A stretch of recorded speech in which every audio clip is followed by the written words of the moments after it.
Hey everyone, welcome to the Digital Third. I'm your host, Josh Lowe, and on today's episode, we're talking about scaling startups with Geoff Roberts. He's the co-founder of Outseta, an all-in-one membership software offering payments, authentication, CRM, support. It's crazy. It's awesome.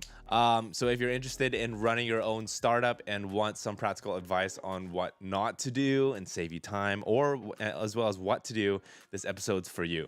So today is going to be a chat. Today's chat is going to be pretty chilled. So sit back, relax, enjoy the conversation. We might do a little bit of a show and tell, and we're going to answer some of your questions. So if you have questions regarding, bootstrapping your business and things like that, make sure you ask in the live chat on YouTube. So, okay, without further ado, I'm gonna bring on Geoff here.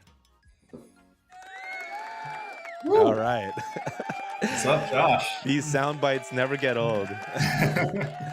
How's it going, Geoff? I'm good. How are you? Great. All right. So super happy to have you. We have Eric Unger here. Welcome. And who else is here? We got more people trickling in. I think Marseille from Friends Agency will be coming in as well. So we have some people joining. That's great. So I want to, where should we start? Let's start with like your travel plans. You, like the last 6 months, you've been kind of traveling all around, kind of living the ideal life, like, co-founding a business, but yet traveling with family. So yeah, tell me about that. Yeah, so my family is sort of what I would call semi-nomadic. So we've fallen into a routine where every 2 years we travel for 6 months, and then we come back to San Diego, which is sort of home, for 18 months. And we've done this 3 times now, and I just returned about 2 weeks ago now from my third 6-month trip, and second one with young kids. So wow. And was it a lot harder or more rewarding with now that the kids are older, they're running around? Yeah, it's actually, so my kids are 4 now. I have twin boys. And it's actually a lot easier now that they're 4 than when they were 18 months to 2 years is when we did the first trip. And at that point, they're just so not self-sufficient. It was tough. But at this point, they can feed themselves, they can go to the bathroom, those sorts of things. And that just makes the logistics of moving around with 2 young kids that much easier.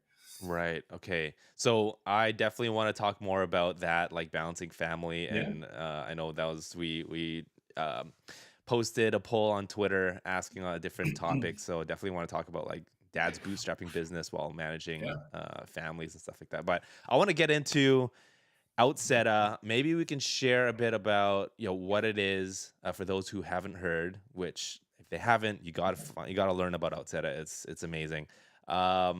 And why you guys are bullish on Webflow. Sure.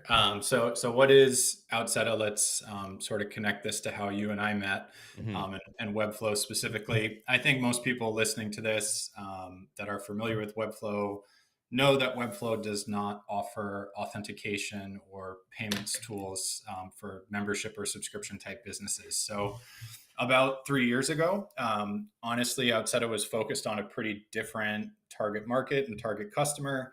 But we sort of got pulled into the Webflow ecosystem by people saying, you offer this platform that makes it really easy to add authentication and payments to a Webflow site.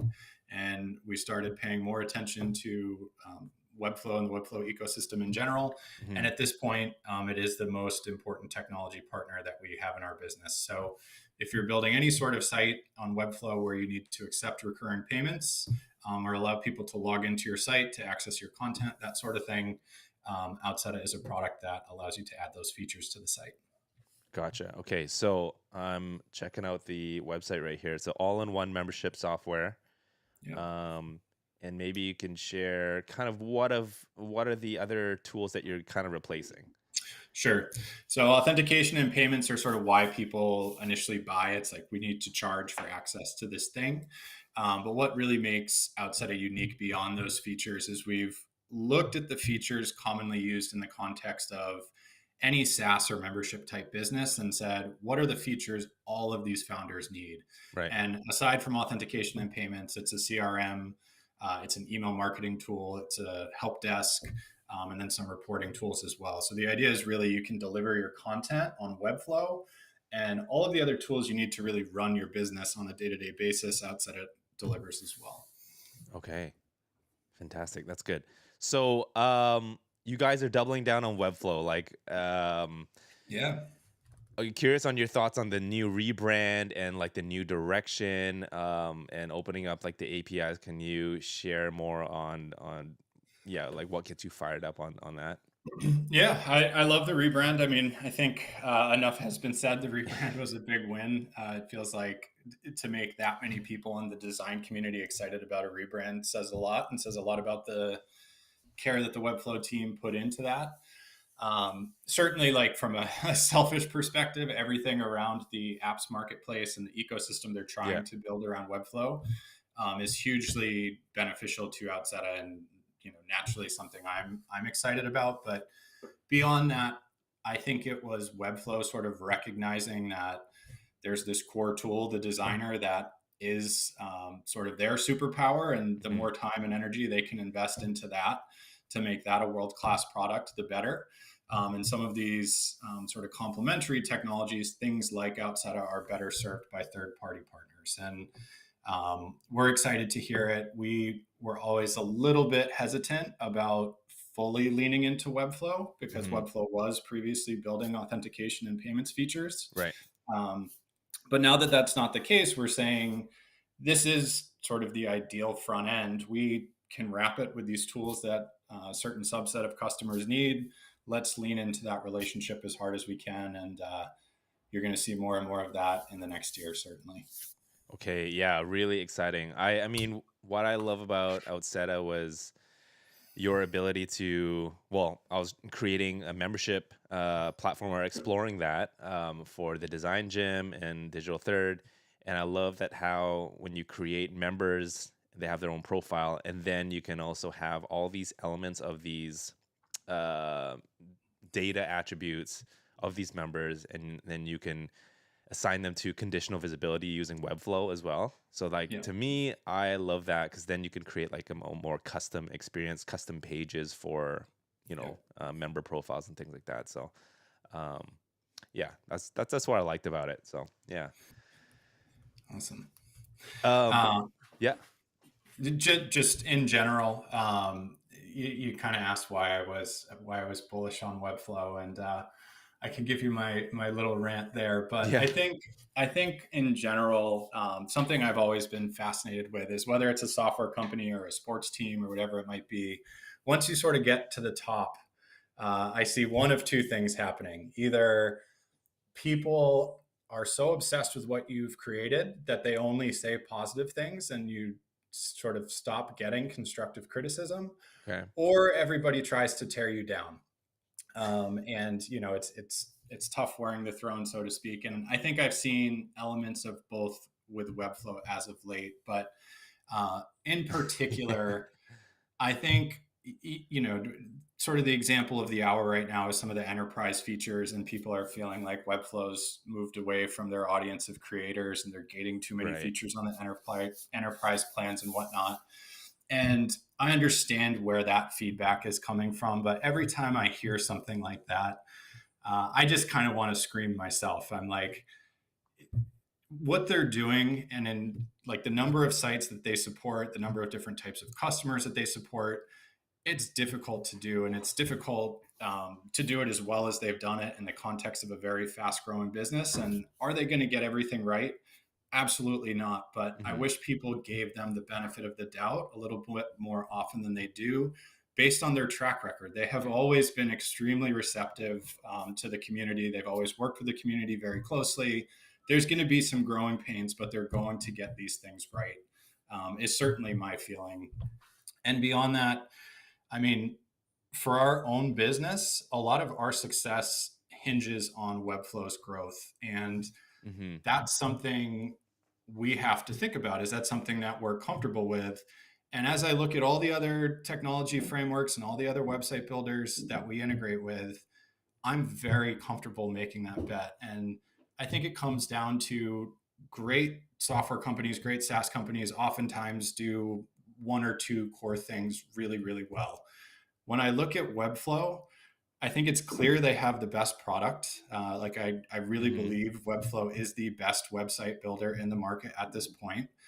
I legitimately think they have the most engaged community I've ever seen in any software brand. They have a massive market, so there's an enormous amount of untapped growth potential. I put enormous faith in their leadership team. They just have so many of these attributes going for them that's really uncommon to see in any software business. Mm-hmm. And as I said, are they going to get everything right? Maybe not, but I have a hard time not being bullish on their future. Yeah, it's a safe bet to make for sure. I think so. Yeah. So are you able to share a little bit? I should have asked you this earlier before we went Sure. live, but to Yeah. give us a sneak peek or things that you're working on. Yeah. Yeah, being bullish on Webflow and what you're building with Outseta. Yeah, so for us, it's definitely the Webflow apps marketplace opportunity that we're sort of attacking. So Okay. we have a Webflow app already. It exists. You can go download it, and it does some useful things. It kind of syncs data automatically between Outseta and Webflow without the need to use something like Zapier or Make. But what we're looking at is how do we bring the core features of Outseta into the Webflow designer? Mm-hmm. So certainly that is the ability to add sign up forms and login forms and protect content and those sorts of features into the designer itself.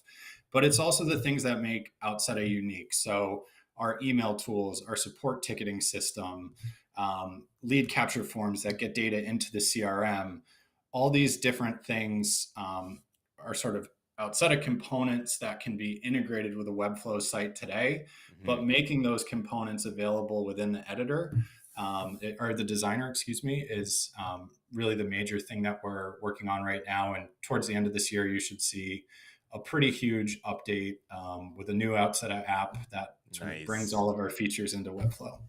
Okay. I have to ask because I'm sure others are thinking, there are other similar competitors in the space. Sure. So, like Member Stack, right? So, Mm-hmm. what would you say for those considering Member Stack or Outseta and like the different use cases? Yeah, so I think in terms of payments and authentication and protected content, MemberStack and Outseta are extremely similar. They do the same things. They Mm-hmm. sign users up, they protect your content, etc. What we're really doing with this next iteration of our Webflow app is saying, okay, that is the case. There are other alternatives. There are not other alternatives for these other things that we do. The CRM functionality, the email marketing functionality, the help Mm-hmm. desk, those are sort of differentiators for us. Some people don't need those features, and that's fine. But for those that do, being able to access those tools within the native Webflow experience is really the direction we're sort of leaning into. So that all-in-one nature of Outseta is sort of the first point. The other two that I would mention, the second one is we support team-based memberships.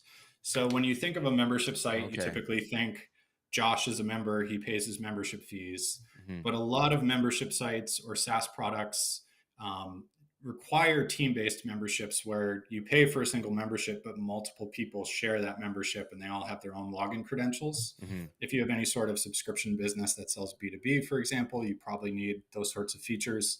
So that's the second one.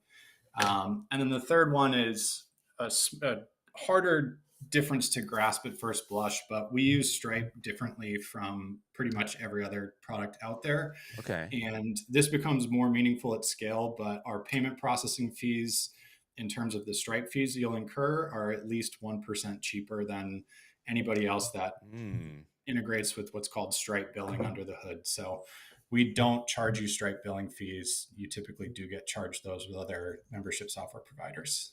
Nice. Okay. So you're helping us save money. That's good. I like that. Yes, absolutely. Speaking of money, we're talking. I think, and correct me if I'm wrong, but Outset is like one of the main target audience is like early startup founders, right? Yep. So small scale.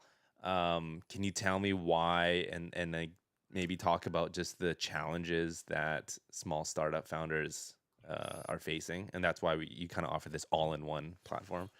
Yeah, so it really goes back to our origin story as a business. Mm, We were essentially sort of spun out of another SaaS company where I was the bumbling, non-technical, sort of business-oriented user, and my now co-founder at Outseta, his name is Dimitri, was the CTO.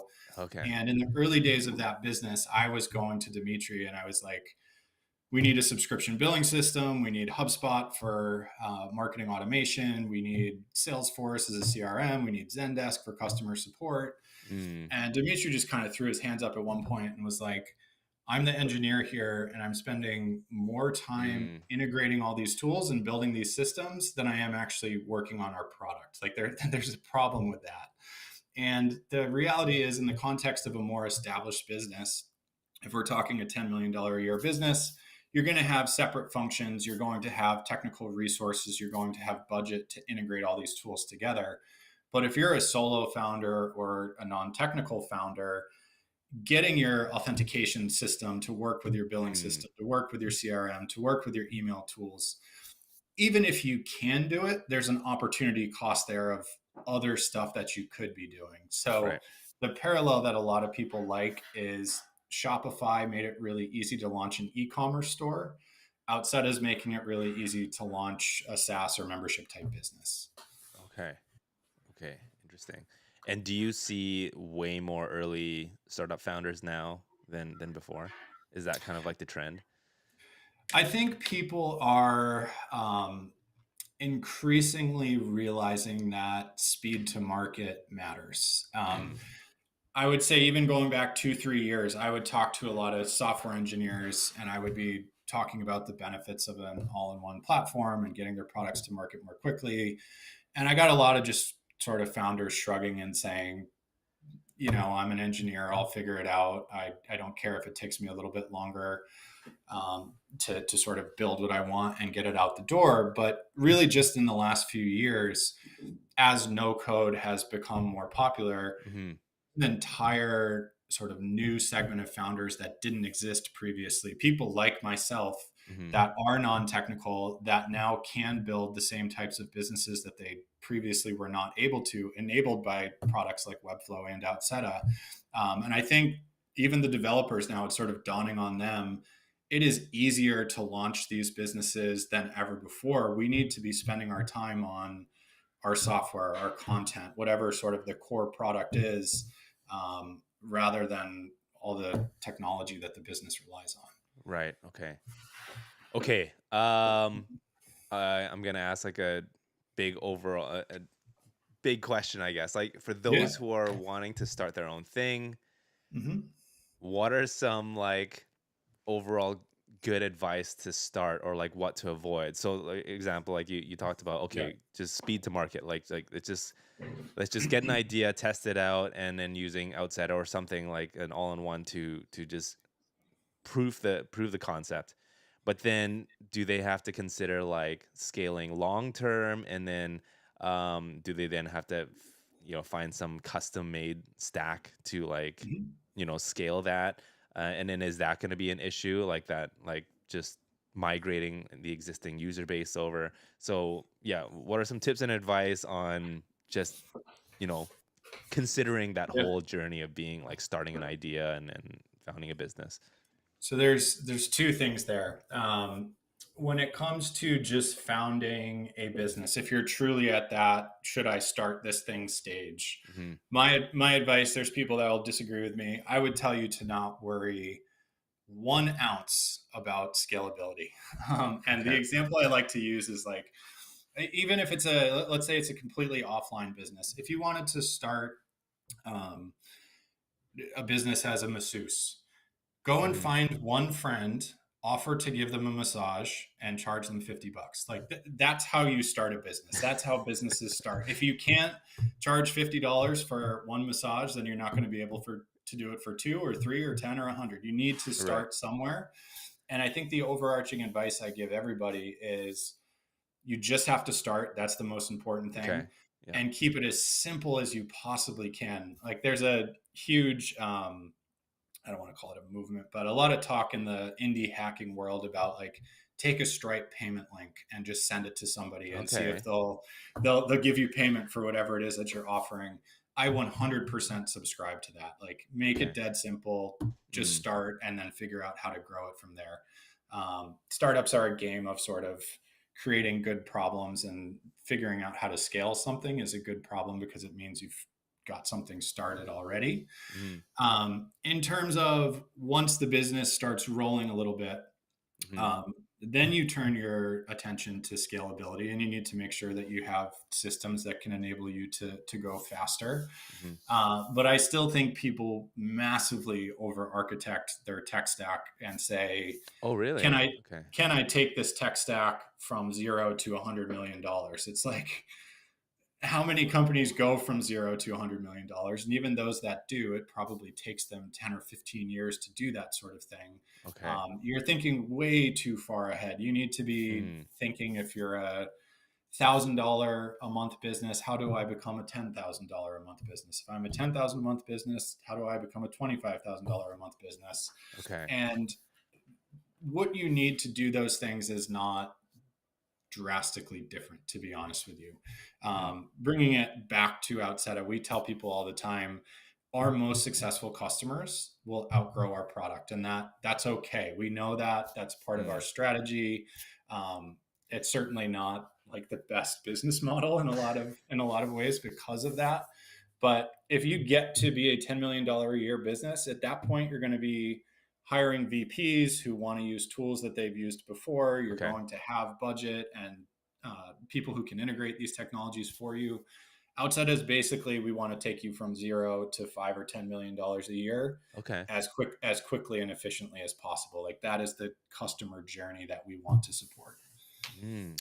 10 million a year. Not bad. Not And bad. we, to be fair, we used sort of a previous version of Outseta in the context of this company that Outseta was born out of, Okay. to go from about zero to $7 million a year. And then at that Mm, point, we had hired VPs. We did have sort of more specific needs in terms of our tech stack, and we did go out and buy Salesforce and HubSpot and Zendesk and all those other mm. tools. Um, but yeah, the early part of startup growth is really the journey that we're built to support. Okay. Oh, so many questions after following that. So you talked about in terms of recurring a monthly or MRR monthly recurring revenue of like 1,000 a month and then 5,000 and 10,000. Would you say those are the more common benchmarks for startups to aim for, or yeah? Yeah, you can look at it through one of two lenses. I think people, for whatever reason, either gravitate towards a number of customers or MRR milestones. Mm, If it's a recurring revenue business, people seem to like the MRR milestones because they're shareable, and Twitter gets excited about them, and that sort of thing. But I look at both, but I've always subscribed to customer account as being more helpful in the context of most of these businesses. mhm, I very much buy into this idea. If you can get 10 customers, you can get 100. And if you can get 100, you can get 1,000. And mm. typically by the time you have 1,000 customers, you've got yourself a real damn business. So Okay. that's Okay. kind of how I look at things.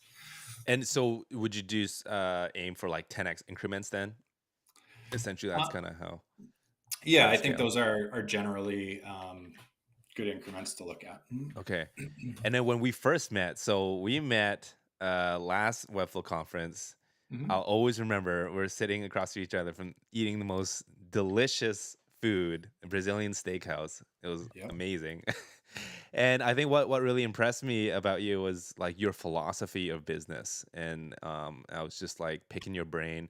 And when you're talking about scaling a company, you just want to maintain small. And so maybe can you just touch on that, like again, from the single founder to like what would be some good benchmarks or milestones? I know every company is different, but like just practically from like communication, like coordinating communication to logistics to, all this and that, like what would be some benchmark numbers for growing a company?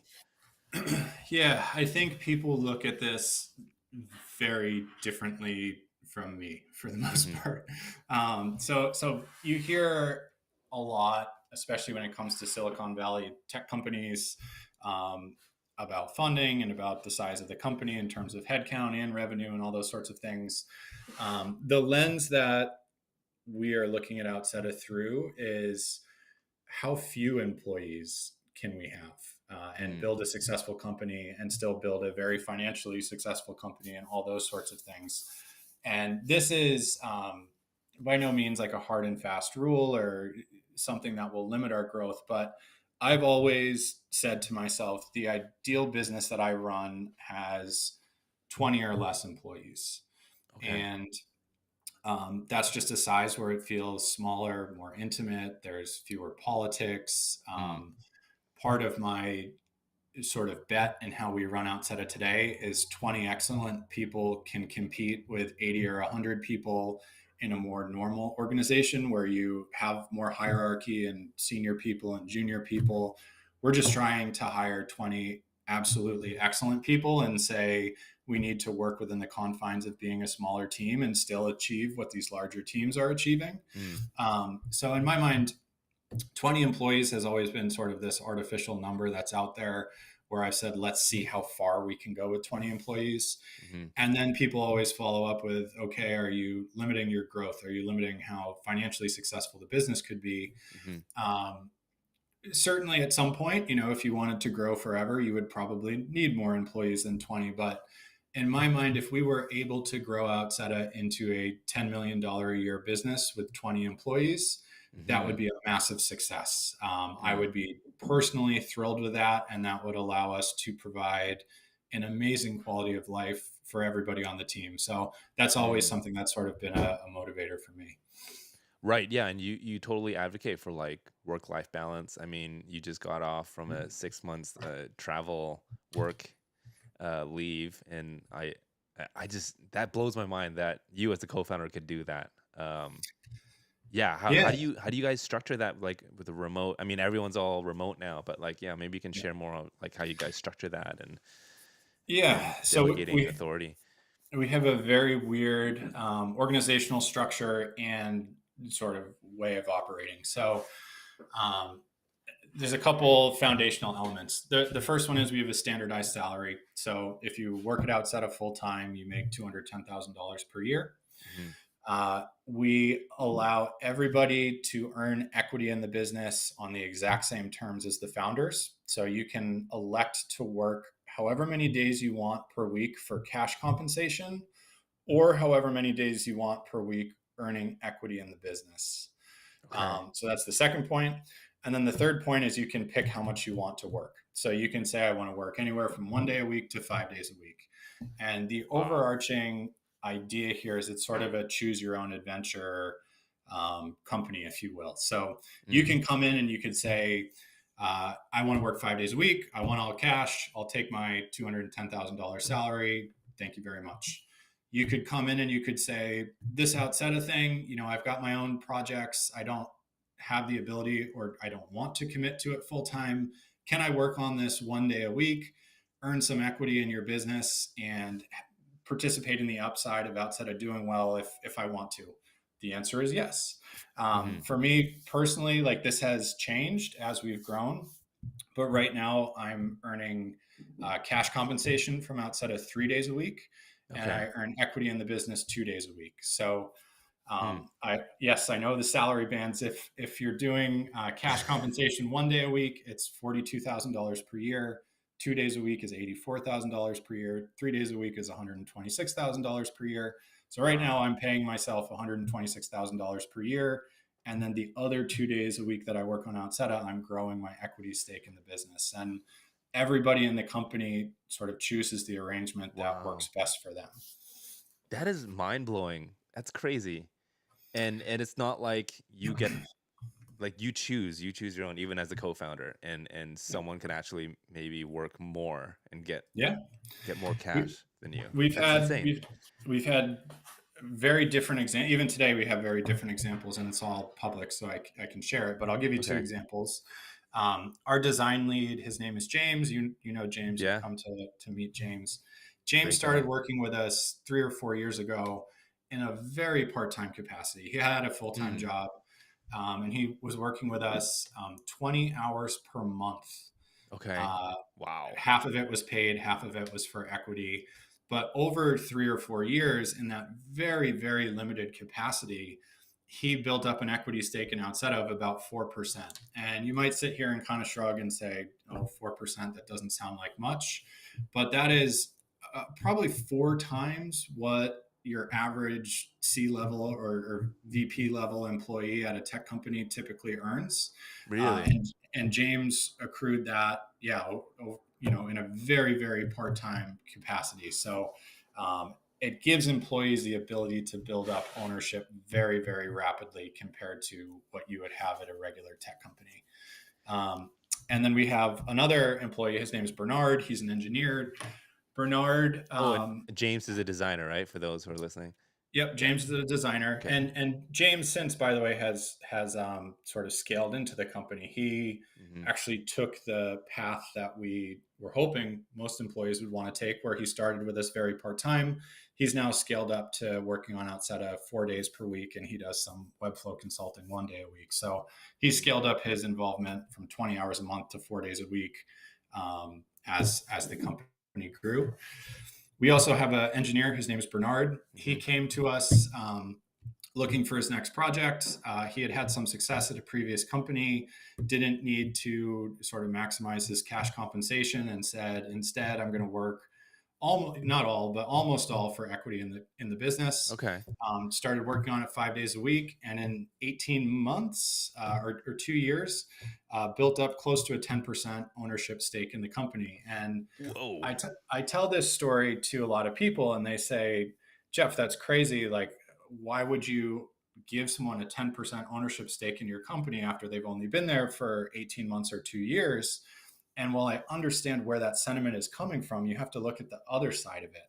We got a extremely talented senior engineer, been a CTO at other companies, 25 years of experience, working on our thing full time for 2 years Hmm. without really paying them much at all because they elected to work for equity. And the product is light years ahead of where it would be without Bernard. So these are Hmm. kind of the trade-offs that we've chosen to make, but the overarching objective is to get people really invested in the success of our business and have a small team that wants to work on this thing long term. Nuts. Levi, good to see you. He's saying you're blowing his mind. Do you have any of this stuff in writing? I know you create amazing Yeah, articles and stuff. He'd love to yeah. learn more. If you Google like Outseta payment structure, you'll find an article that talks about the compensation and equity stuff specifically. You can also search for Outseta operating agreement. That is This one more right of a here. yep, that one right there is the first one I mentioned. We've also published Wow. our operating agreement, which is sort of it's not a legal doc technically, but it sort of codifies how we work and how the mechanics of all this work. But those would be the two places to look. And Okay. there's an about us page on the website too that has some of the same information. Okay. Yeah, I think Levi's gonna check that out. That's cool. Um, love it, love it. I think what is it? Ali saying, I think that's Alan. Wish he knew about this service when he used to work at a small startup. Yeah, this is good.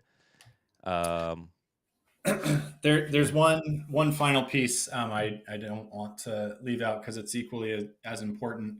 Everybody gets excited about the comp and the equity stuff, but the other piece is it is a flat organization. There is no yeah. hierarchy. There's no bosses. We don't have a CEO, and there's kind of two things there that are important in terms of making that work and how we Mm, operate.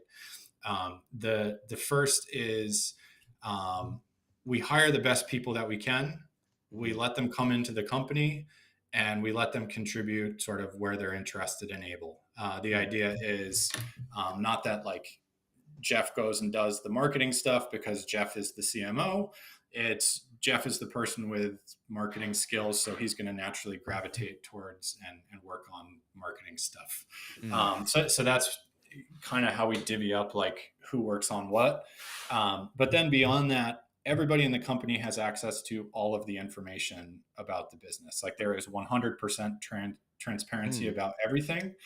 So the idea here is we're sort of allowing, like, we don't need hierarchy to make decisions per se. Like someone isn't making the decision because they're the CEO.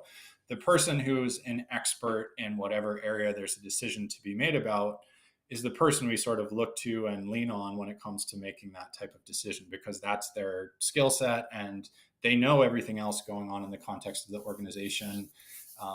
If they wanted to make a $500,000 investment in something, they know the financials and they know whether that's viable and whether that would compete with mm, other projects. And just by being transparent and sort of letting people own the areas of the business where they're able to, yeah. a lot of this stuff takes care of itself within the context of a small business. I think this Right. is Right. much harder to scale in a bigger company.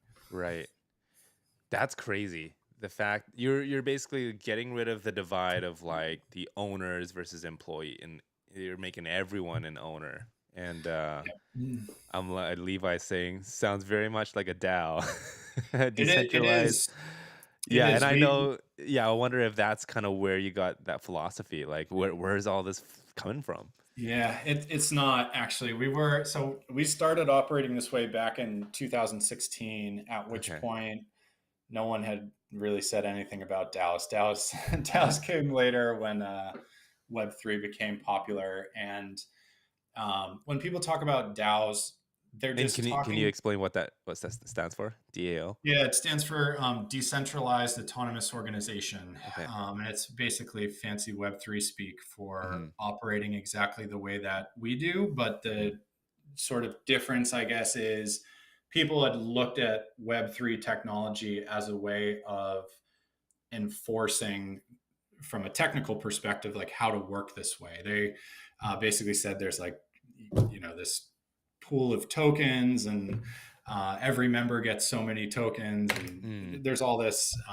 sort of behind the scenes. This is how a DAO operates based on blockchain stuff. hmm. That became quite popular, but we're doing all the same things just without technology Right. enforcing this stuff. We've got an operating agreement instead that says this is how we operate, this is how we make decisions. And yeah, you could say, like, from a legal perspective, a DAO is enforcing these things in a more serious way than our operating agreement does. But Okay. at the end of the day, we're operating this way because we want to operate this way. Hmm. So, Did you see other companies structure this way, or did you just have? I mean, because that's a huge risk to just say, "Look, we're going to do this." I mean, Eric in the comments now, he's saying, is that 10% owner? Is that enough? Is there enough liquidity if that person, if where's it? yeah. Yeah, that person exits. So like, that's a risk. Yep. Like, did you see other case studies that's like, okay, I think we're just gonna give this a go? I think there's a couple things there. To Eric's point, let's say everything goes right at Outseta and there's a sale and some sort of financial windfall. I am the first one to tell you that I think my take home pay, compensation, liquidity event, whatever, would be less than if we operated in a different way. Mm, Um, I think that's just true. I think part of what we're doing is spreading around the wealth, so to speak, in a bigger way, and mhm, that is one of our motivations. When we look at tech companies that have had successful outcomes, there are exceptions, certainly, but in the vast majority of instances, it is the founders and investors that have a massive mhm, financial windfall, and very little is distributed to the other employees. Maybe they get something, but we kind of looked at that and said, this seems out of whack, and like we're over indexing on a select group of people mm, to a greater extent than we'd want to. So, besides that, I think it's just personal preference. Like, there's nothing magical about this recipe. It was us sitting down and saying, we've worked in the context of a more typical tech company right, that right. that did very well for that matter, and Mhm, did have a financial windfall and all those sorts of things.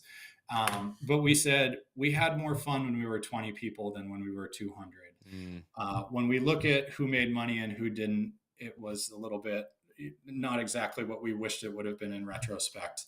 All these things led us to say, um, even just looking at the organization itself, we said, we had a lot of these, and there's nothing wrong with junior employees. I love junior employees, but we used customer service as an example. We said we had a lot of junior customer service people hmm whose job was basically to answer a support ticket, say there was a problem, and then escalate that support ticket to a senior engineer who could actually fix the problem.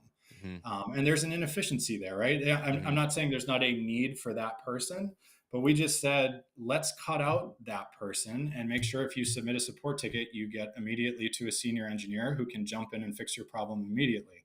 hmm And there's pros and cons to all of these decisions.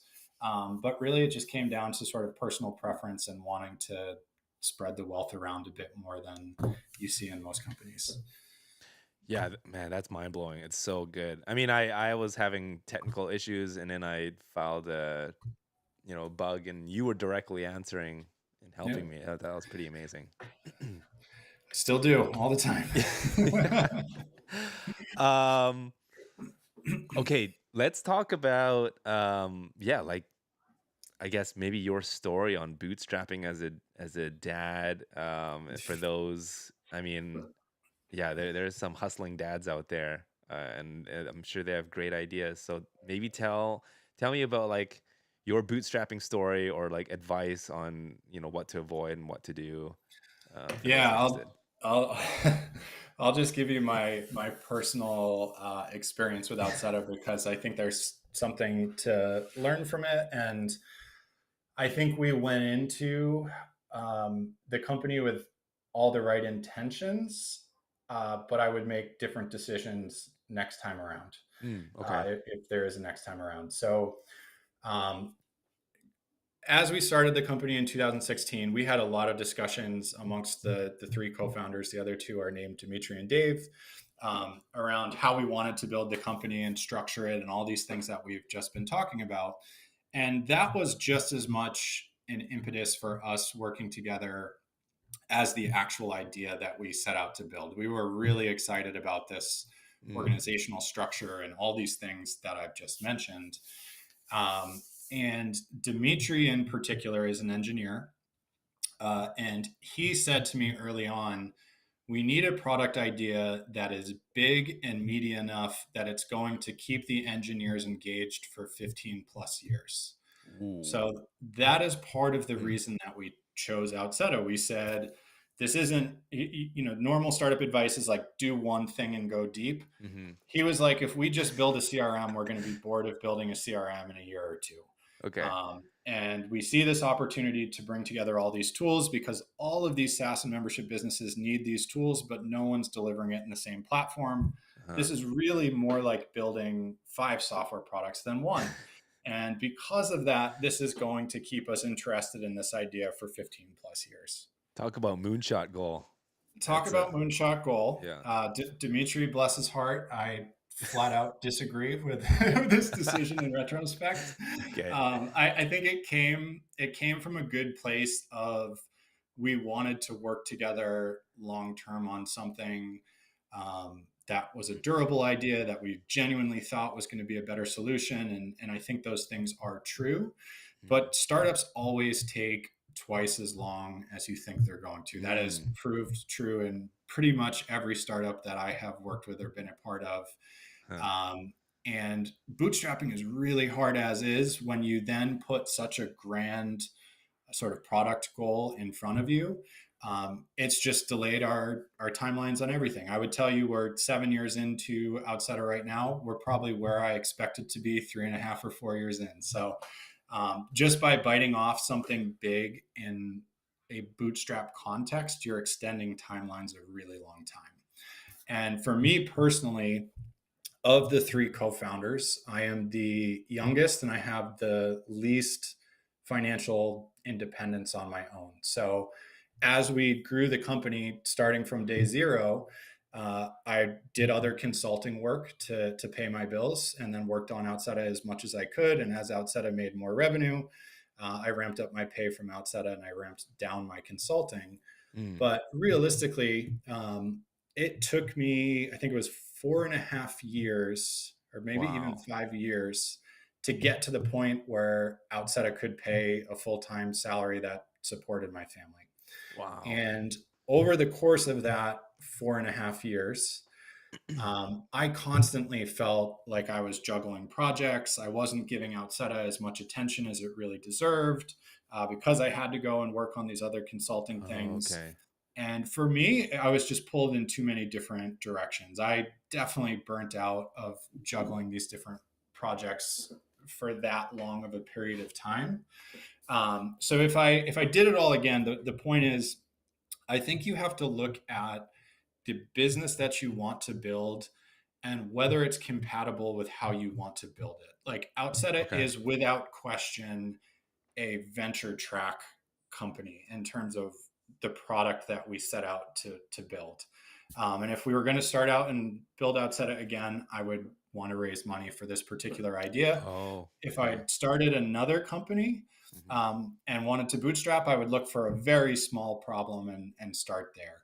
And Mm. I was kind of the one, more than anybody else, I think, that took the brunt of this is taking a lot longer than we expected because we bit off this huge problem.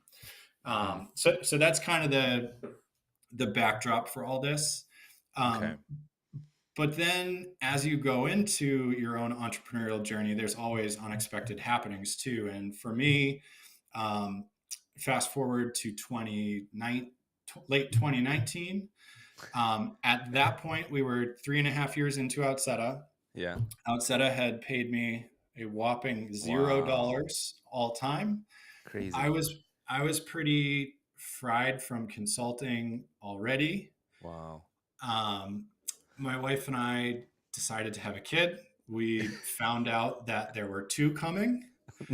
So the two kids were born at a time when we had a massive amount of financial instability. I was pretty fried already. I had two infants at home, and then Oh. COVID And hit then too. COVID. And then COVID hit too. So all these things just kind of compiled on top of each other. Um, and the truth is, the way that we've structured Outseta is really supposed to be built around this idea of work-life balance and chill work. And we're Yeah. working this way for a reason. But even though we put all these systems in place to sort of Mm. support that and make that our goal, I was massively burnt out. I was working my butt off. It was super, super stressful. Wow. I think there's a lesson just there in and of itself. It's like, even if you try to stack all these cards um, in your favor, Hmm. sometimes things are going to not fall the right way. And it's all part of the entrepreneurial journey. But I do think Right. we made things more difficult for ourselves by choosing to bootstrap something so large. Wow. Oh, I wish we started the talk on this because I have so many follow-up questions. Like um I mean, as an entrepreneur, you almost you can't avoid that because your ambition, you need a level of ambition to like take on things and all that stuff. So I almost feel like if you do, I mean, for those up and coming entrepreneurs, they listen, they'll probably like, well, if they're smart, they'll probably listen to your advice, but I almost feel like they have to go through it, go through the pain and then learn, you know? Mhm. Um, but like, how did you recover from that? Like, I like to hear, or are you still Yeah. recovering? Yeah. Because that's insane. Like I had a daughter in the middle of pandemic and that threw me up, but I wasn't running, a big company and things like that. And let alone for you to have twins, like that's insane. So yeah, Yeah. how was the recovery process? Yeah, I would say I'm still recovering. Okay. To a large extent. Things are definitely better. Like I definitely had a low in the end of 2020 or early 2021. Things were particularly hard on every front. So I think a few things happened. One was, I just recognized at that time, really for the first time in my life, that I was definitely burnt out from a work Mm, perspective. And I'm a person work-life balance has always come easy to. Like I'm not the person you would expect to be burnt out per se, Hmm. but I just had to like face the facts. I was like, I'm fried. Hmm. Something here needs to change. So obviously, like, admitting you have a problem is the start. I would say beyond that, um, a couple of things came with it. We did at that time start to do significantly better as a company. And, Okay. that was 4 years into our journey that things really started to take off. And Webflow, to be fair, was a big, big part of that. Mm. When we sort of made our way into the Webflow ecosystem in a more formal capacity, that was really the first thing that kicked our company into gear from a financial perspective, at least. So, at least seeing that, although all my financial woes were not solved at that point, they were moving in the right direction and we were making progress. Um, that definitely gives you faith to kind of keep working on this thing and keep pushing because you're finally starting to see movement in the right direction. So that was two. Um, I think in tandem with that, one of the hard parts of our model is we are trying to reduce headcount as much as possible. Okay. So Okay. that means we do expect a lot of all of our employees, and there's a lot of work to be done and a lot of work to go around. Hmm. So every time we have hired, we've all sort of like been able to exhale a little bit because Okay. we have a new hand who can jump in and help out. But the flip side of that is like we pay people pretty well, so we need to Right. actually grow and go and grow revenue in order to hire those additional hands. Mm. Um, but that's been part of it, and then part of it too is just for the lack of a better phrase, like learning to throw your hands up and be like, it's 4 p.m. or 5 p.m. or whatever Mm. time. I just need to close the laptop and walk away. And Hmm. I've sort of trained myself to do that at this point. Certainly, like if there's a mission, truly like a mission critical issue and someone's site goes down or something like that, Right. I'll never walk away from them. But other than that, like there's a lot of days where, I start with a to-do list of two things and end with a to-do list of 11. And I just need to learn to close the laptop, walk away and go focus on other things for the night. Right. Do you have a pretty good support system like outside of work? Just to like keep you sane and balanced. Yes and no. I have a great support system in terms of I've got a wife and two kids and a loving family and all the things that you could hope for on that Hmm. front. So absolutely, in that sense, my wife and I do live 3,000 miles away from anybody else in our family, though. So and Yeah. like she's got a job, I've got a job, we've got these two young kids, and we don't have like a lot of help around the house, so to speak. Right. So um, between work and those kids, I'm pretty busy all the time. Yeah. Yeah. It's full on. Wow. Like you are my hero for sure. Because I know, like my brother has twin boys, and it's a lot of energy, and It like is for just sure. just you have to have a lot of energy left after the workday to go on your Yep. second job, Yep. which is your first job. But yeah, it's Exactly. Yeah. yeah. So huge, big. I just yeah, sending a lot of honor to you because some like for those Likewise. who aren't dads, they don't know. They don't know how challenging it is. Yeah. But it's rewarding, right? It's rewarding. It's a long-term thing. For sure. Yeah. Okay, so I want to wrap up. You're in your like updated studio. I know you've been posting on Twitter on that, so I love it. Love the backdrop. I guess you're going to be upping your marketing game. You and maybe Yeah. starting a podcast or something. You want to talk more about that?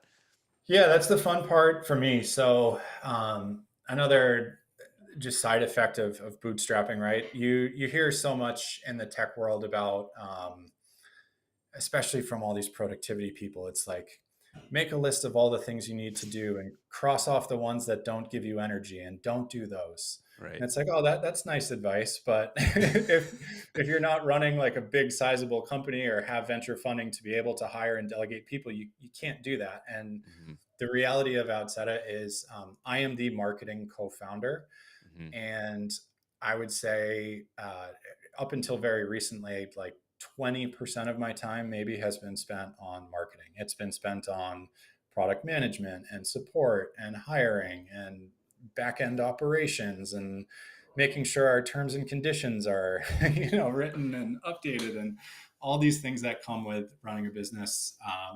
But Outseta is a little bit bigger now. We're a team of 6, and then we've got a couple contractors that help out as well.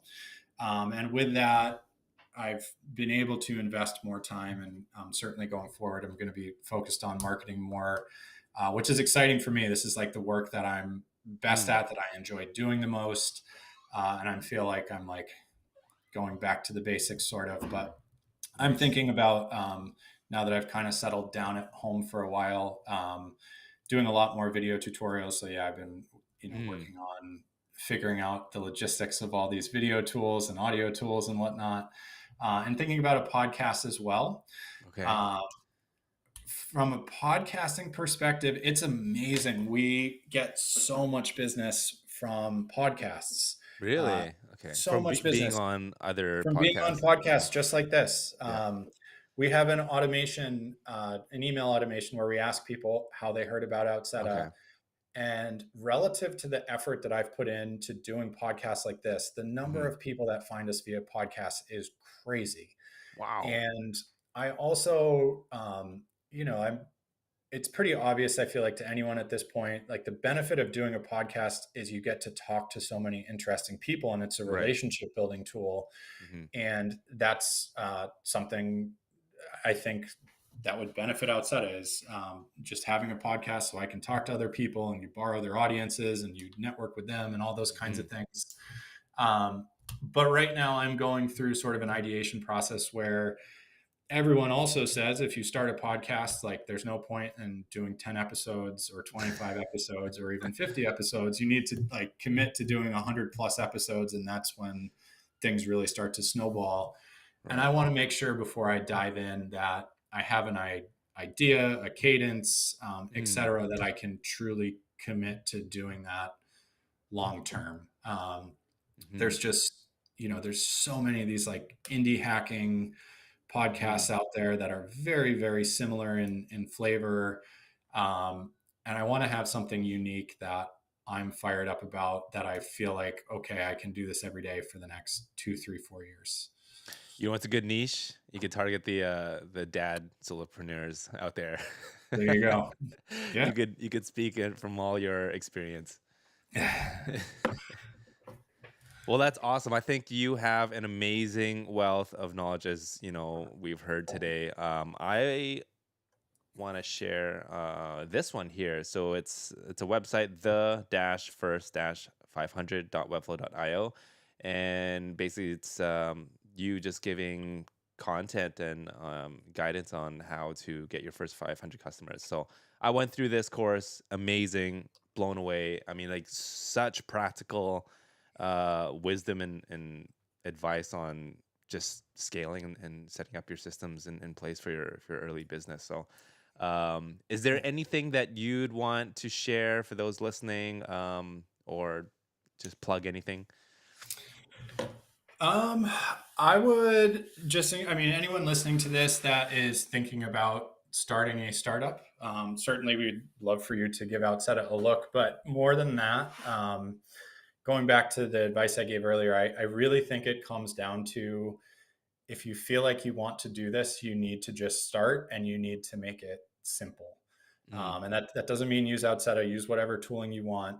But I think so many people that I talk to every single day have this idea that they want to found a company, and they have this grand vision for what the company looks like, or the product looks like, or the tech stack looks like.